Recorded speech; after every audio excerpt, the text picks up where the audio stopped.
Welcome.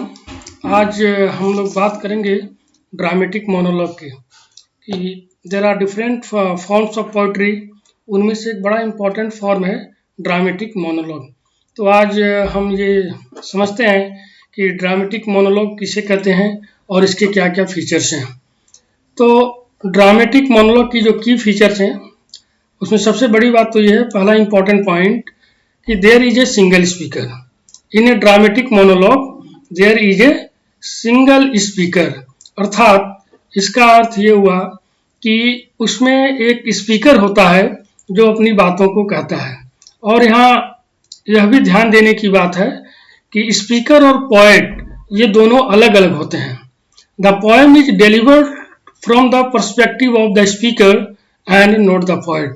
तो ये बड़ा इंपॉर्टेंट फैक्ट है as far as dramatic monologue is concern, कि स्पीकर अलग है और पोएट अलग होता है। The poem is delivered not from the perspective of the poet but from the perspective of the speaker. इसकी जो दूसरा इंपॉर्टेंट फीचर है इसमें एक ड्रामेटिक मोनोलॉग में, वह है इम्प्लाइड लिसनर।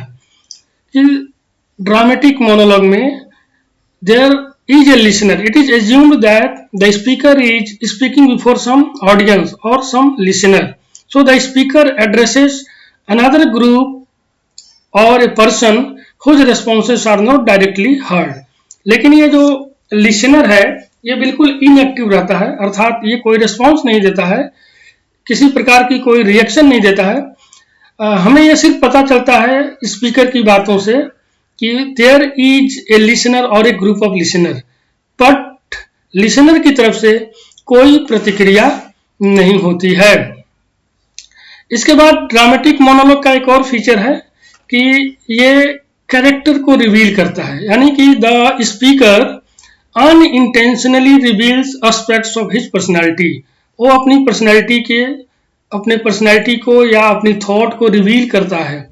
ड्रामेटिक मोनोलॉग का जो स्पीकर होता है हमें उसके बारे में जानकारी मिलती है by his speech, by his action, and also the next important feature of dramatic monologue is the dramatic situation.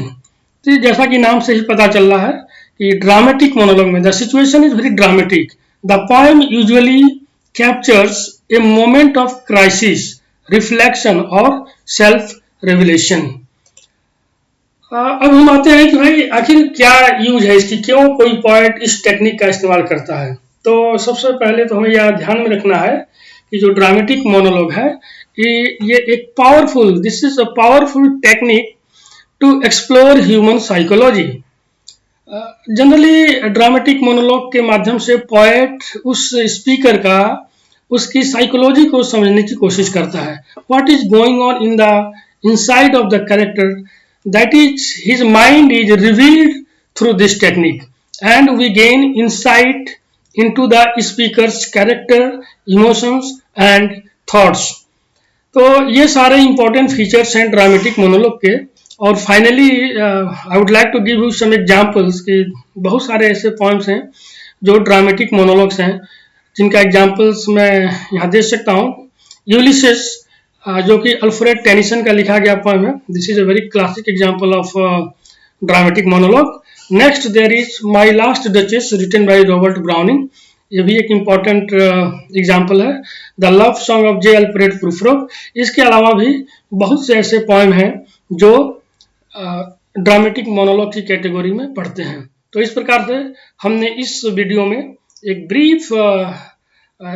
Brief तरीके से पढ़ा कि ड्रामेटिक मोनोलॉग के क्या क्या फीचर्स होते हैं। Thank you for watching the video.